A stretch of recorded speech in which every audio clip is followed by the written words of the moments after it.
Este 25 de mayo escuchábamos esto. Please let me stay here. Please, man, I can't breathe. I'm about to die, just say. Relax. Man, I can't breathe my face. Just get up. What do you want? I can't breathe. This nigga tough, bro. He not even resisting the rest, bro. His whole nose. Son las voces de quienes grababan a Derek Chauvin, el policía de Minneapolis, que estaba presionando contra el suelo el cuello de un hombre afroamericano de 46 años llamado George Floyd. Durante 8 minutos le aplastaba el cuello hasta acabar con su vida, quien, como escuchábamos, avisaba de que no podía respirar. George Floyd es la víctima de un abuso policial, quien en un principio había sido denunciado por pagar con un billete falso de $20, es decir, 18 euros. Ante esto, el policía responde de esta manera, y si nos preguntamos si esta manera de responder es legal, pues según el manual del Departamento de Policía de Minneapolis, las restricciones en el cuello o estrangulamientos solo se pueden aplicar cuando el oficial se encuentra en una situación de vida o muerte. Su muerte, que ya ha sido declarada homicidio, ha desembocado en protestas en diferentes ciudades del mundo, en especial en Estados Unidos, con disturbios violentos llegando a incendiar hasta 3 comisarías. Estas protestas están siendo controladas por las tropas de la Guardia Nacional, pero no todas las protestas están siendo violentas, sino que también las ha habido pacíficas. Todo esto, y puesto en contexto, la foto elegida para analizar es la realizada por el fotoperiodista Daisy Gano para The Mercury News. ¿Qué ocurre? ¿Qué se ve en esta foto? Pues vemos a un conjunto de ciudadanos arrodillados frente a una banda de policías armados con porras y con armas de fuego. Todos ellos están protegidos con cascos y con una pantalla que les protege los rostros, frente a otra banda de personas que, como decía, estaban arrodilladas frente a ellos con las manos en alto. Y además, como podemos ver, en la lucha hay tanto población negra como blanca. La foto la protagoniza una joven cubierta con una mascarilla, arrodillada, con los brazos hacia abajo en este caso, y con la mirada de frente al policía que tiene delante de ella. Esta foto es un choque de realidades. Los hombres de botas duras frente a las blandas zapatillas de la joven, a las rodillas que están soportando todo ese peso. Justo además, si nos fijamos, al fondo de la foto vemos a otra persona fotografiando lo que está sucediendo. O sea, es una foto dentro de otra persona que está haciendo una foto y que está contando el mismo hecho. Es curioso, ¿no? Porque gracias a los fotoperiodistas nosotros podemos conocer lo que está ocurriendo en otras partes del mundo, en este caso en Estados Unidos. George Floyd ha sido la gota que colmó el vaso para los residentes de Minneapolis, quienes afirman que la indignación y las protestas tras el asesinato de Floyd son consecuencia de las constantes pruebas a las que se ha visto sometida la comunidad en las últimas semanas, tanto por el virus como por la violencia policíaca y en otras formas que ponen de relieve, insisten, las profundas desigualdades raciales que existen en Estados Unidos. No justice, no peace. No justice, no peace. No justice, no peace. No justice, no peace. No justice, no peace. No justice, no peace. No justice, no peace. No puedo evitar hacer alusión a la historia y especialmente alusión a la historia traída al presente. La portada de Time, seguro que muchos de vosotros la habréis visto, del 68 al 2015 y ahora al 2020. Los años se van tachando, la misma foto, los policías corriendo detrás de una persona afroamericana, 1968, 2015, 2020. Acabarán las protestas en 2020. Russell Ray, un sociólogo investigador del Instituto Brookings, enfatizó que una diferencia crucial entre las dos plagas es que el coronavirus, al igual que otras enfermedades del pasado, quizá desaparezca gracias a una vacuna o un descubrimiento médico, pero recalca que nunca han llegado a un punto en el que el racismo no sea una parte significativa de la vida de todos los habitantes de Estados Unidos. Y si pensamos en la historia, he dicho 3 fechas, pero esto se remonta mucho antes, a los linchamientos populares contra negros o incluso a la discriminación totalmente marcada por carteles que indicaban que solo podían entrar blancos a un tren, por ejemplo. O hablemos de Rosa Parks, quien en 1995 se negó a ceder a un blanco su asiento en un autobús y fue detenida y multada. O del Ku Klux Klan, o de la lucha liderada por Malcolm X, o de Martin Luther King asesinado por defender los derechos de los afroamericanos, o de las lágrimas de emoción de Jesse Jackson como símbolo de emoción al ver que Barack Obama se convertía en el presidente de gobierno de los Estados Unidos. Lágrimas que ahora vuelven a no ser de emoción, sino de tristeza, porque a pesar de todo la violencia no termina. Y es que ahora su gobernante ha cambiado. Y no quería dejar pasar por alto la siguiente imagen. Os preguntaréis qué imagen. Pues la imagen de Donald Trump. La imagen de Donald Trump después de las protestas, como reacción a las protestas. Vamos a analizarla. Él aparece con una Biblia en la mano y con una mirada bastante seria. Si lo analizamos, podemos hablar de su comunicación no verbal kinésica. Utiliza la batuta del dedo señalador, en este caso a la Biblia, que es sostenida con la otra mano arriba y como símbolo sagrado de poder y que le refuerza su argumento. Sin decir nada, podríamos interpretar que lo hace porque viene escrito en la Biblia y además recalca como un argumento de autoridad enseñando la Biblia. Todo eso mientras con su comunicación verbal afirmaba que las revueltas son una ofensa contra la humanidad y un crimen contra Dios.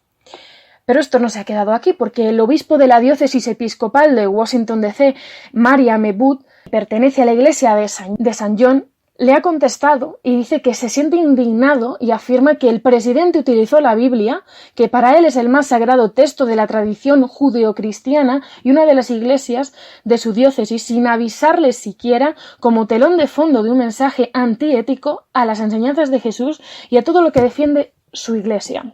Muy interesante, desde luego, la apropiación de símbolos para que su comunicación sea más efectiva y clara. Pero fijémonos en su expresión facial. La cara es el lugar de nuestro cuerpo que más atención recibe por parte de los interlocutores, según afirma el investigador Desmond Morris. En este caso, muestra ira. Y es que los ojos, si os fijáis, miran fijamente, las cejas se acercan ligeramente y los labios están tensos y se abren un poquito. Su cuerpo está tenso y desprende ira con una amenaza a la ciudadanía para que obedezcan, pero mientras avisa, actúa. Y es que mientras daba el discurso, la policía cargaba con gases lacrimógenos y pelotas de goma contra cientos de manifestantes que lo hacían de forma pacífica, afirmando, él dando el discurso, «Soy vuestro presidente de la ley y el orden». Con estas palabras no me quería despedir sin hacer alusión a la respuesta política en España y especialmente destacando al partido político Vox, que ha publicado su apoyo total a Trump alegando un tuit que se solidarizan con los estadounidenses que están siendo atacados por terroristas callejeros, con el hashtag #SpainSupportTrump, algo que ha indignado a muchos españoles y han contestado con otro hashtag, Vox is not Spain. Muchísimas gracias por escucharme. Si habéis aguantado estos 9 minutos casi, ya es bastante. Así que nada, un saludo a todos y sobre todo muchísimas gracias a ti, Alejandro. Hasta la próxima aquí en Línea Clara.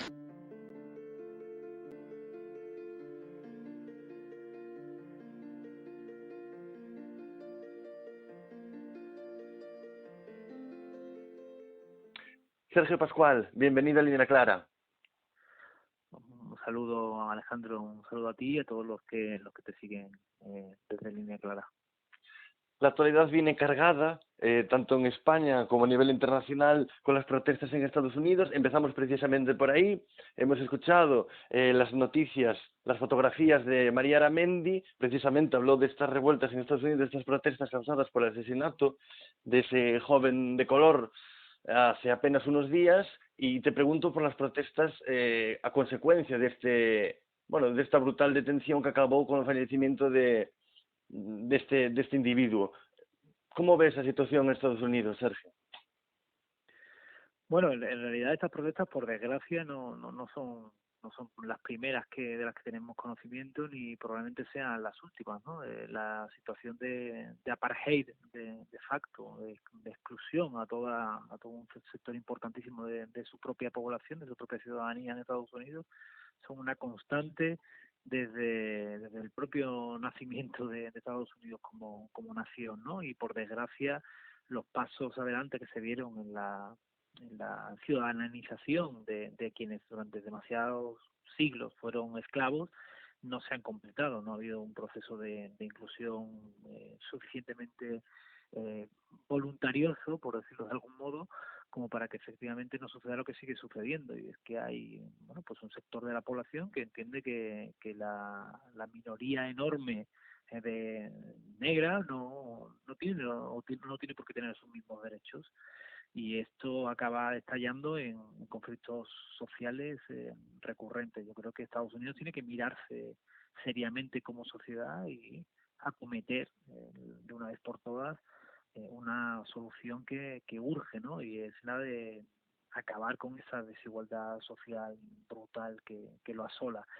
Una desigualdad social que tiene un rasgo económico clarísimo, ¿no? En el caso del coronavirus, que es un elemento de coyuntura importante en ese momento, estamos hablando de que hay zonas del país en el que el 80% de los infectados e internados son personas negras, ¿no? Que cuando su porcentaje sobre la población real total es mucho menor. ¿Por qué se da esto? Bueno, pues porque sus condiciones de alimentación, de acceso a la sanidad pública y privada son mucho menores que los de la mayoría blanca, ¿no?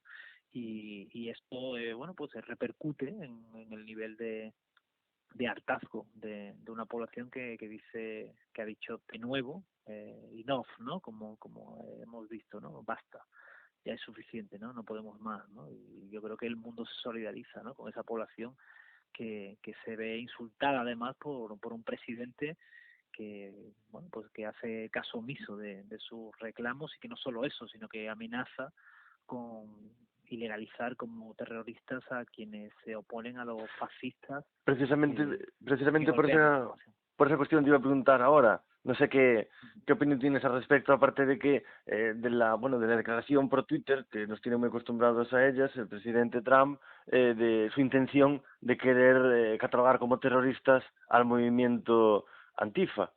Ha provocado muchas reacciones, entre ellas la de el líder de Más País, Íñigo Errejón, que escribe en su Twitter hace apenas 15 horas: defender la libertad, defender la democracia, siempre Antifa. O la opinión de Xavier Domènech, fue compañero tuyo también en Podemos, igual que Errejón, en las que hace apenas unas horas escribió: en la Casa Blanca hay un supremacista blanco que se dispone a declarar ilegales a las organizaciones que luchan contra el fascismo.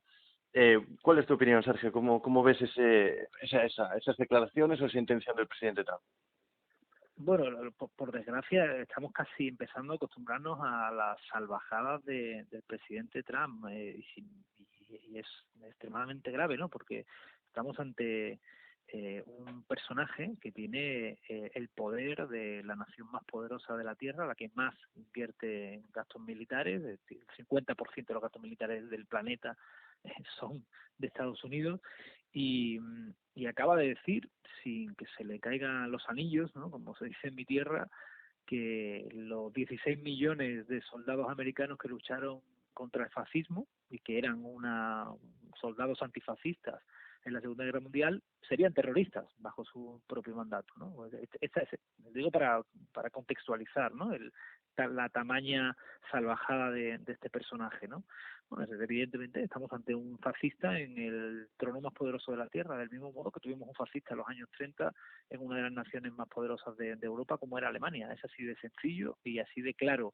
Y el mundo debería saber que se arriesga con este tipo de personajes a que volvamos a incendiar el planeta en conflictos gravísimos, ¿no? Su choque con China no es un choque que nos pueda permitir llamar a risa o a tomárnoslo como un mero conflicto comercial, sino que estamos ante un personaje que todavía no ha emprendido su guerra, y sabemos que los presidentes norteamericanos suelen emprender alguna guerra a lo largo de sus mandatos, raro es el que no lo hace, y en este caso este señor bueno, pues es un mono con dos pistolas, si se me permite el exabrupto, ¿no? Porque realmente escapa de cualquier tipo de racionalidad su comportamiento, si no es esta racionalidad supremacista que está demostrando con cada uno de sus tweets y con cada una de sus acciones.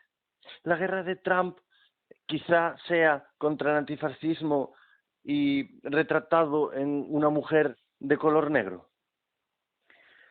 Por desgracia, contra la población negra llevan estando los Estados Unidos demasiado tiempo, ¿no? Por la vía de omitir la protección de sus ciudadanos frente a fuerzas y cuerpos de seguridad de su propio Estado, ¿no? O sea, no pasa un año en el que no veamos a policía golpeando, abusando o más asesinando a ciudadanos negros en Estados Unidos. Esa guerra no es de Trump, es de todos los gobiernos norteamericanos que no han sido capaces de poner coto y poner pie en pared frente a esta lacra social que asola al país norteamericano. Para mí, por desgracia, la guerra de Trump, si llega, que esperemos que no llegue y lo puedan desalojar los ciudadanos norteamericanos de la Casa Blanca electoralmente este año, si llegara, por desgracia, sería en algún otro país del mundo, vete a saber en cuál, porque insisto, como es básicamente aleatorio en sus golpes o en sus decisiones, ¿no? Un día te puede recomendar inyectarte lejía para quitarte el coronavirus y al día siguiente monta un muro con México, es decir, que no sabemos por dónde va a venir el tiro ni por dónde le va a venir la pedrada, entre comillas, al señor Trump a la hora de emprender algún tipo de camino bélico fuera de Estados Unidos. Por desgracia no lo sabemos, pero desde luego no será nada bueno. Es llamativo que Trump sea precisamente el sucesor del primer presidente negro de Estados Unidos, que era Obama, y que su sucesor sea Trump, que es seguramente todo lo opuesto a presidente Obama. Sí, los péndulos de la historia, ¿no? Y digamos los agravios, ¿no? De esa mayoría blanca que siente que, bueno, pues que tiene que tener más derechos que otros, ¿no? Yo llevo tiempo diciendo que hay que tener en cuenta cómo determinada población básicamente lo que hace es atrincherar sus propios privilegios, ¿no? Y eso es un fenómeno muy de la extrema derecha, ¿no? Los hombres que se sienten que acusan a las mujeres de ser feminazis, en la práctica lo que están intentando es defender sus propios privilegios, los privilegios de que los hombres tengan más derechos que las mujeres. Los hombres blancos que quieren que los hombres negros sigan estando bajo sospecha en Estados Unidos, lo que están haciendo no es defender otra cosa que sus propios privilegios respecto a otros hombres de color. Y lo mismo sucede cuando en España los señores de Vox acusan a los inmigrantes de ser culpables de cosas que no lo son, ¿no? Como por ejemplo de gasto social, ¿no? Cuando todo el mundo sabe que los inmigrantes en realidad aportan mucho más al erario público que lo que gastan. ¿Qué están haciendo? Bueno, pues están defendiendo su derecho como hombres blancos nacidos en un determinado territorio sobre otros hombres.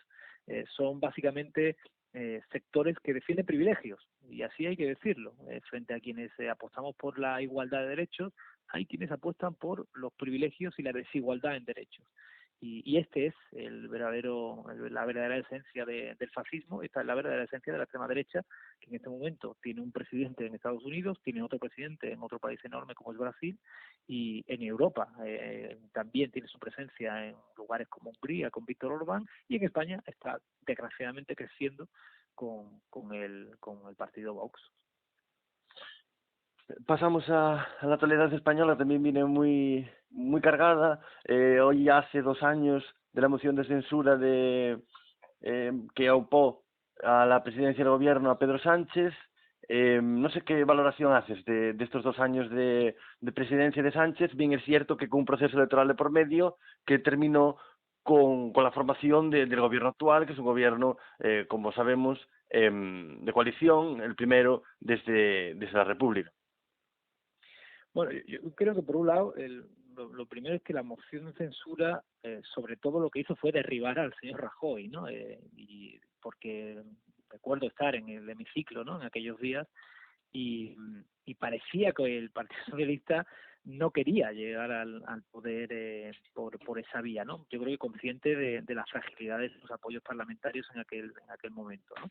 Y en la práctica lo que llevó a Sánchez al gobierno en esa moción de censura no fue otra cosa sino el hedor insoportable de la corrupción, ¿no? Que había llegado a tales cotas que ya prácticamente no era sostenible en un país democrático de la Unión Europea mantener a personajes como el señor Rajoy, que a su vez se rodeaban de personajes como el nefasto ministro del Interior, ¿no? que inventaba pruebas contra enemigos políticos usando a la policía, o que se apoyaba en personajes como Villarejo que estaban detrás de cuestiones tan graves como quemar un edificio, ¿no? Para eliminar pruebas, ¿no? Estamos hablando de ese tipo de Partido Popular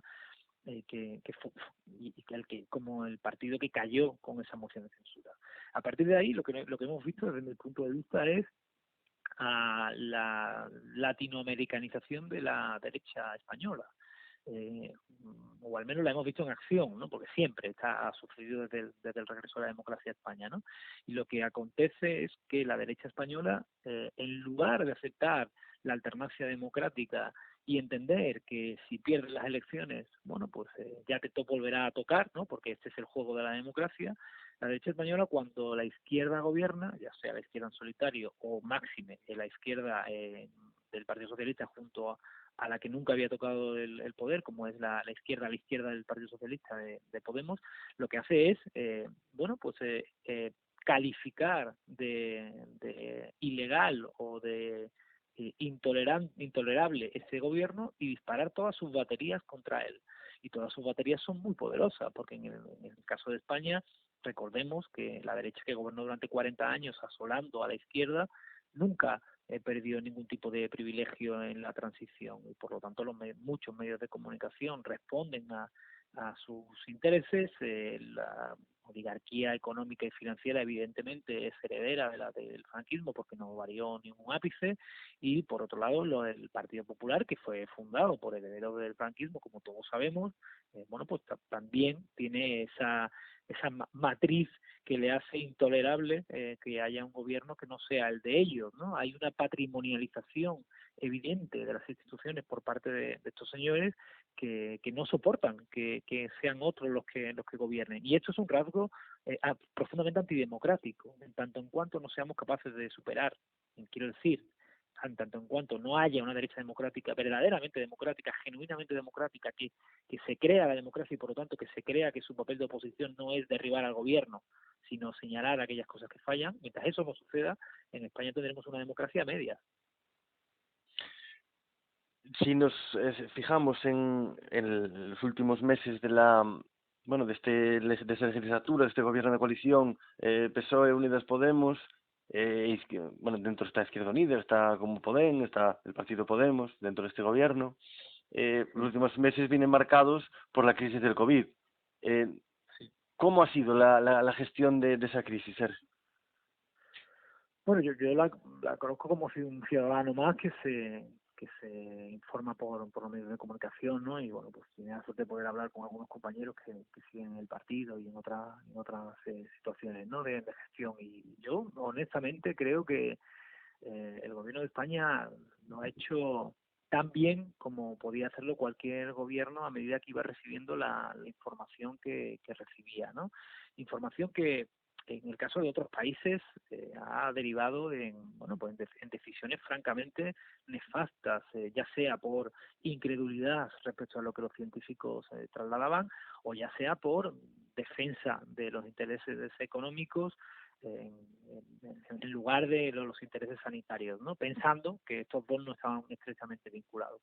Desde mi punto de vista, el gobierno español, en cuanto tuvo conciencia del nivel de gravedad de esta crisis, y fue el segundo país de Europa en hacerlo después de Italia, puso en marcha una serie de medidas que desde mi punto de vista han sido acertadas en términos de confinamiento social. Creo que la sociedad española así lo ha entendido, porque hay un respaldo mayoritario a todo el proceso de confinamiento que hemos vivido, y al proceso de desescalada gradual y razonable. Y sin embargo, bueno, pues se encontró con que mientras que en otros países de Europa, como Portugal o como Francia, la oposición tendía la mano y entendía que estábamos ante una situación casi bélica, ¿no? Cuasi bélica del país atacado y por lo tanto de una comunidad que tiene que cerrar filas para defenderse de ese agente extraño, mientras que eso sucedía en otros países, aquí la oposición entendía que era un buen momento para derribar al gobierno, aunque eso supusiera bueno, pues la debacle en términos sanitarios y económicos, ¿no? Volvemos a lo que te comentaba antes. El problema está en esto, ¿no? Porque el gobierno se puede equivocar durante la gestión de la crisis, como seguro se ha equivocado en algunas cuestiones, como todos los gobiernos del planeta se han equivocado más o menos. Pero lo que no es razonable es que no cerremos fila con quien se supone que tiene la autoridad y tiene el mando, porque se lo hemos dado en democracia en las urnas, para que gestione lo mejor posible un momento como este, cuando todos queremos salir cuanto antes de esta crisis. Lo último que debemos hacer como ciudadanos y desde luego como oposición es intentar poner palos en la rueda y derribar al gobierno.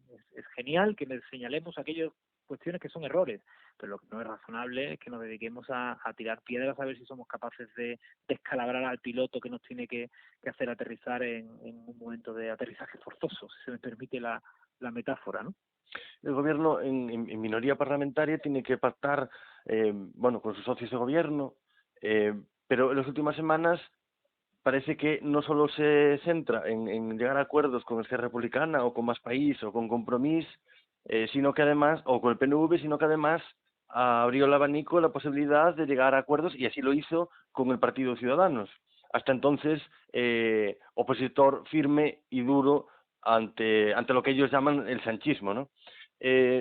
¿Cómo valoras ese cambio de socios, ese reparto de juego, por decirlo de algún modo, que está llevando a cabo el gobierno para sacar adelante la prórroga de los sucesivos estados de alarma, que parece que el presidente tiene intención de declarar el sexto estado de alarma próximamente?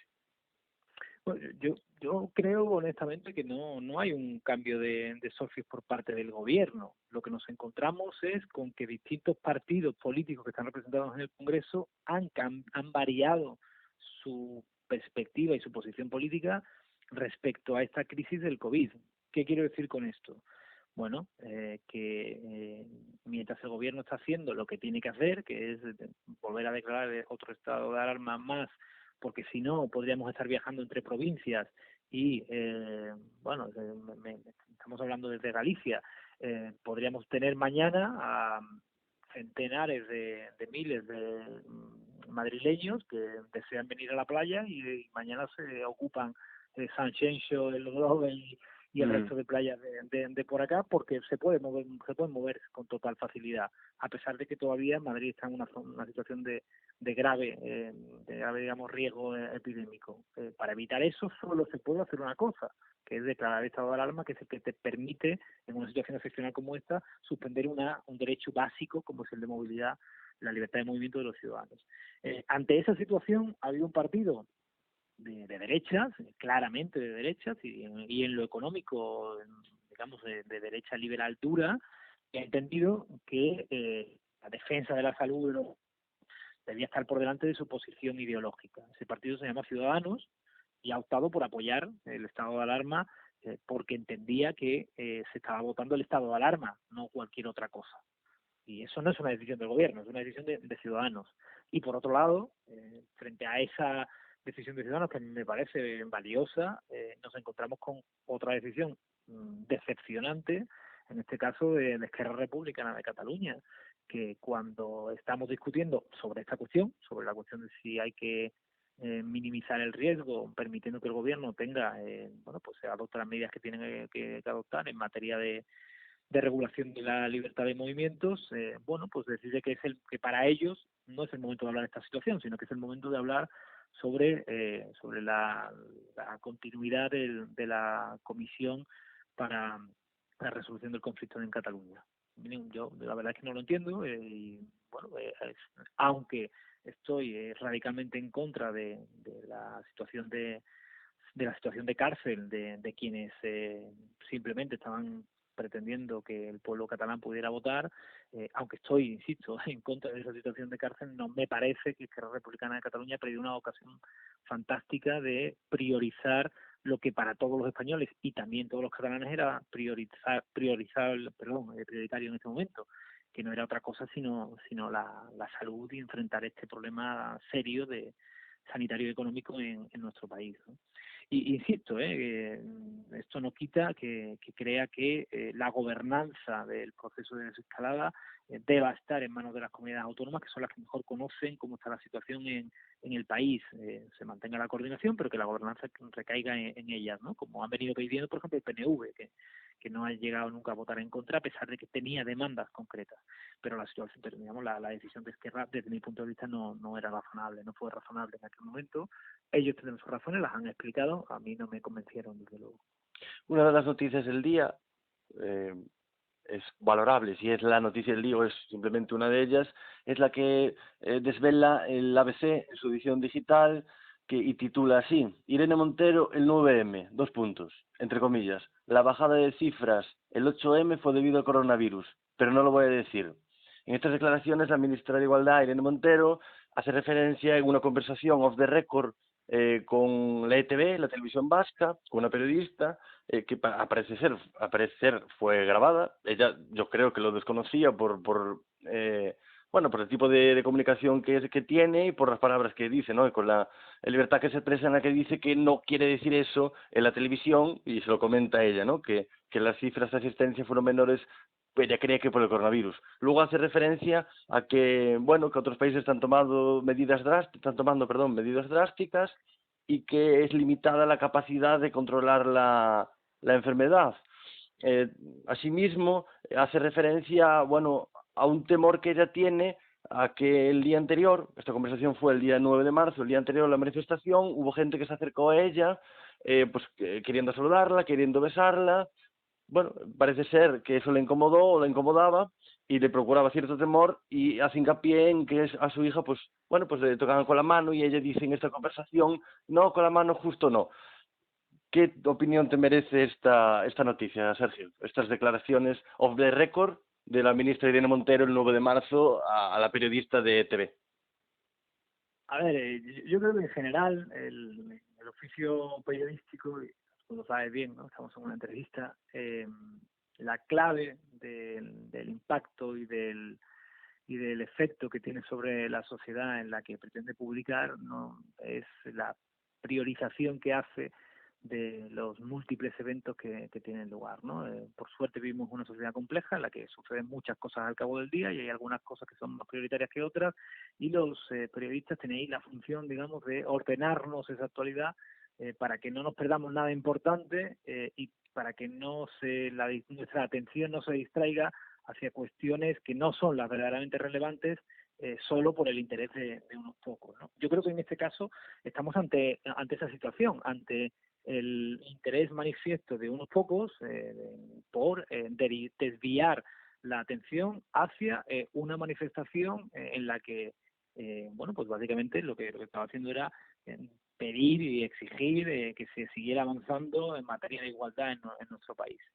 Y hay un verdadero esfuerzo de la derecha mediática de este país y de la derecha política por centrar en esta manifestación un evento vinculado con el coronavirus. Cuando ese mismo día, hubo un evento político de Vox en Madrid, con una asistencia muy importante de gente que luego se repartió por todo el territorio, y cuando ese mismo día hubo una decena de partidos de fútbol en nuestro país, además de otro justo en la zona de Italia con más el partido del Valencia justo con un equipo de la zona de Italia con más presencia de coronavirus. Y resulta que ante todos esos eventos hay un sector de la derecha mediática interesadísimo en que no hablemos de eso, sino que hablemos de el impacto o la importancia que pudiera haber tenido el 8M en el desarrollo del coronavirus. Bueno, pues yo evidentemente no voy a hacer el juego a esa derecha mediática.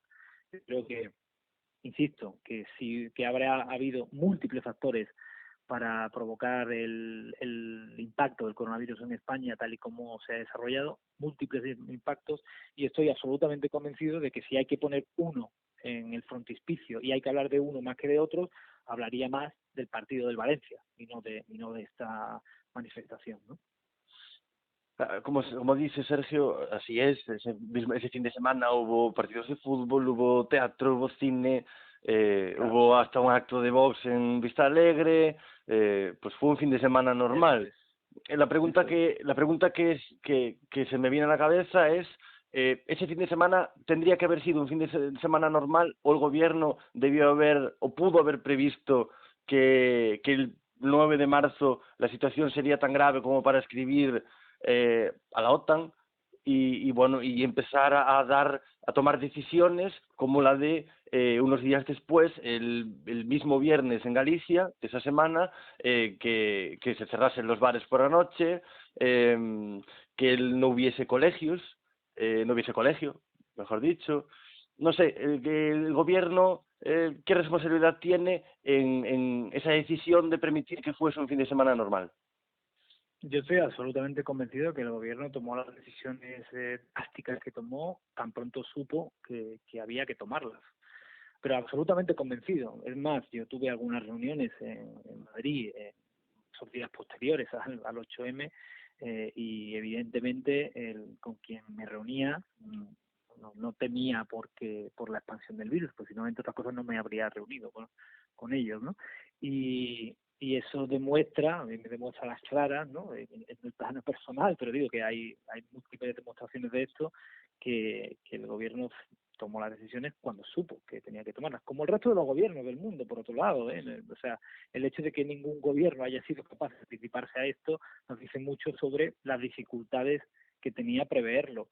Que ahora haya, como no sé cómo decirlo, visionarios que hacia atrás son capaces de trazar una ruta en la que se podrían haber hecho las cosas de otro modo, bueno, claro, o sea, si a uno le advierten de que va a haber un atentado en tal sitio, o sea, uno se entera que hay un atentado en tal sitio después de que ha explotado la bomba, habrá quien diga, coño, podríamos haber visto antes venir este tipo de situaciones. Siempre se puede encontrar a posteriori algún tipo de indicio, demostración que te permita decir que se podrían haber hecho las cosas de otro modo. Evidentemente, vivimos, insisto, en sociedades complejas en las que hay milladas de datos y de informaciones volando en todos los tiempos, pero cuando dejamos a un gestor que se haga cargo de filtrar esa complejidad y de tomar las mejores decisiones posibles, estamos confiando en él como el mejor gestor posible para tomar las mejores decisiones posibles.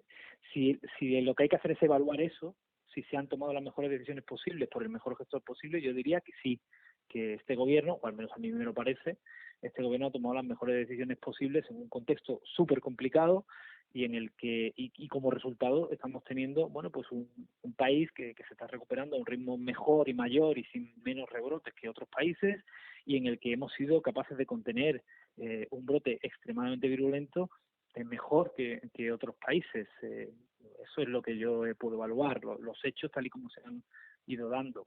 Especular sobre si se podrían haber tomado otras decisiones se me escapa completamente a lo que creo que debe hacer un ciudadano cuando evalúa a su propio gobierno, ¿no? Que no es otra cosa que evaluar con la información que disponía si fue capaz de tomar la mejor decisión posible. Yo creo que con la información que disponía lo hizo lo mejor posible. Entre otras cosas, hay un hecho que es muy notorio, y es que pues muchos de esos políticos que tenían que tomar esa decisión estaban en esa manifestación, y por lo tanto, si hubieran creído que era peligroso, pues ni siquiera hubieran ido, ¿no?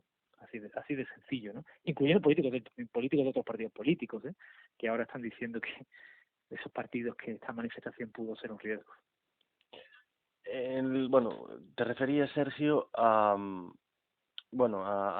periodismo, al desvelar, ¿no? esta conversación privada, off the record, entre al priorizar, o sea, más allá, o sea, que desvelar una conversación privada ya digamos entra dentro de la una práctica periodística poco ética, pero al margen de eso, al margen de que sea poco ético el que haya una conversación privada, a mí lo que me preocupa es la importancia que se está queriendo dar por parte de un sector del periodismo a un evento que tuvo una importancia mínima comparada con otros, y porque hay una intencionalidad en darle esa importancia.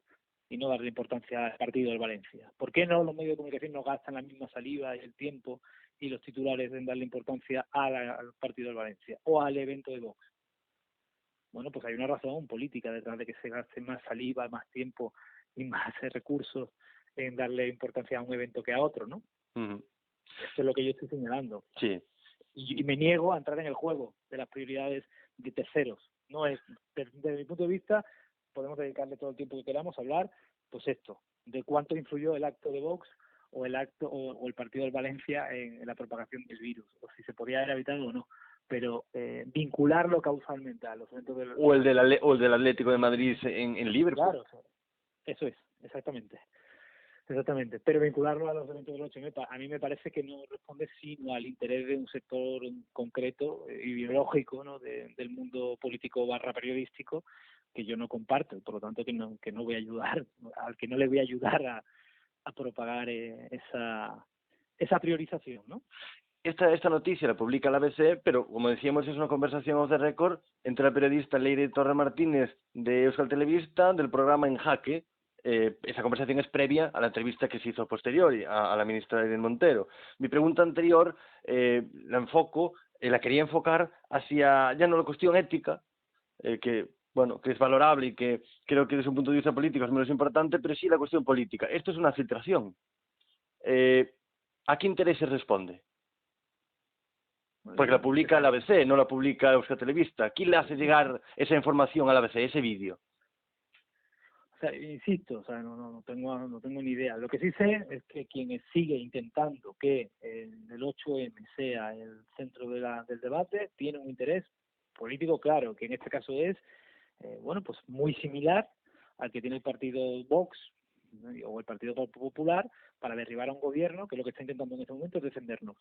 Y por lo tanto yo no voy a entrar a discutir con ellos. Simplemente diré que me parece terrible que haya partidos políticos, medios de comunicación y establishment económico tratando de derribar a un gobierno justo cuando lo que está intentando hacer es defendernos contra viento y marea en todas las instancias posibles y contra las cuerdas porque hay una competencia brutal en el plano internacional. O sea, cuando necesitaríamos un gobierno ahormado y apoyado por la oposición para poder ir a cantarle las 40 a los holandeses en el escenario europeo, nos encontramos que aquí tenemos que estar defendiéndonos de los golpes de quien lo único que quiere es derribar al gobierno para ponerse él, porque ese es el problema.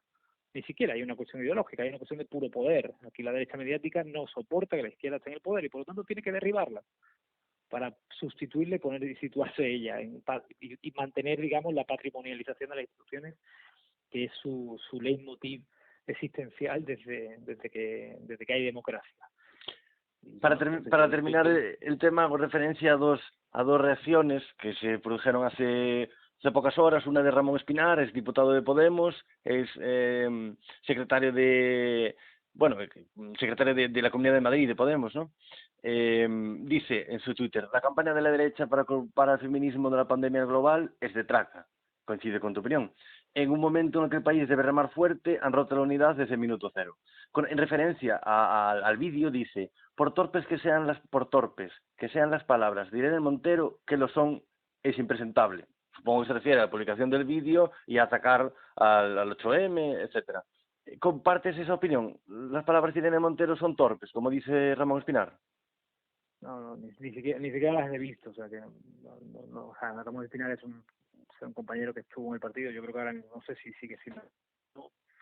No sé, no soy comentarista de opiniones, la verdad, así que no voy a entrar a valorarla. Y además, en este caso ni siquiera he podido ver la entrevista de la ministra, así que no voy a entrar a valorarlo, evidentemente. Bidi bidi bang bang, bidi bang bang, bidi bang bang.